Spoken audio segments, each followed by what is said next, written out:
হয়নে শিল্পীময় তিনিও কালৰ ন আচ্ছা ৰূপ ৰূপৰ জ্যোতিপ্ৰসাদ আগৰৱালা নহয় জানো আমি পালন কৰিছোঁ কবিতা আবৃত্তি কৰিছোঁ তেখেতৰ গীত গাইছোঁ নৃত্য কৰিছোঁ আমাৰ জাতীয় মহানায়ক নহয় জানো গতিকে শিল্পী দিৱসৰ লগত সংগতি ৰাখি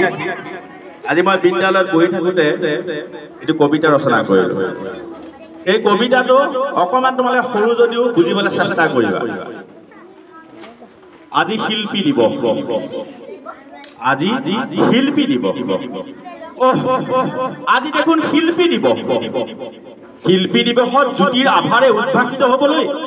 আমি পাহৰিলোঁ নেকি হেৰৌ অসমীয়া ৰূপকোড়ক পাহৰিলা নেকি অসমীয়াৰ স্বাভিমানক নে পাহৰিলা তুমি মই অসমীয়া বুলি নমফবিয়াই ব্ৰেইন ৰক কৰা আজিৰ প্ৰজন্মই অসমীয়া ডেকাৰ উক্তি অসমীয়া ছোৱালীৰ উক্তি উদ্যাক্ত কণ্ঠৰে আবৃত্তি কৰিব পাৰিবনে ক'ব পাৰিবনে শক্তি পুত্ৰময় ভক্তি মুকুট লৈ মুক্তি প্ৰয়াসী হৈ বুলি সদম্ভে আংকল আন্টিৰ আধুনিক অসমীয়া সমাজত কলাগুৰু নটসূৰ্য কৰ্মবীৰ দেশভক্তৰ কিবা মূল্য আছেনে ধৰ্মক লৈ থানবান হৈ পৰা অসমীয়া সমাজত ধৰ্মক লৈ থানবান হৈ পৰা অসমীয়া সমাজত জ্যোতিপ্ৰসাদৰ জ্যোতিৰে হিন্দু মুছলিম শিখ খ্ৰীষ্টানৰ অন্তৰ ভেদি খোল বোৱাই ভেদাভেদৰ প্ৰাচীৰ ভাঙিবলৈ সাজুনে অসমীয়া ডেকাসকল উকা হৃদয়ৰে পাৰ হৈ গ'ল শিল্পী দিৱস উকা হৃদয়ৰে পাৰ হৈ গ'ল শিল্পী দিৱস তোৰে মোৰে আলু কৰে যাত্ৰা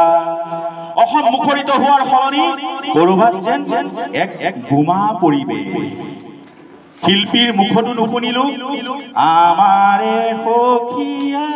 আকুল বিয়াকুলে শীৰ্ষক কালজয়ী গীতৰ গুণগুণনি অসমীয়া ডেকা দল অসমীয়া ডেকাৰ দল সাজু হ'বৰে হ'ল আহচোন আহ তথাকথিত যন্ত্ৰবত সমাজৰ মেৰ পাকৰ পৰা ওলাই আহ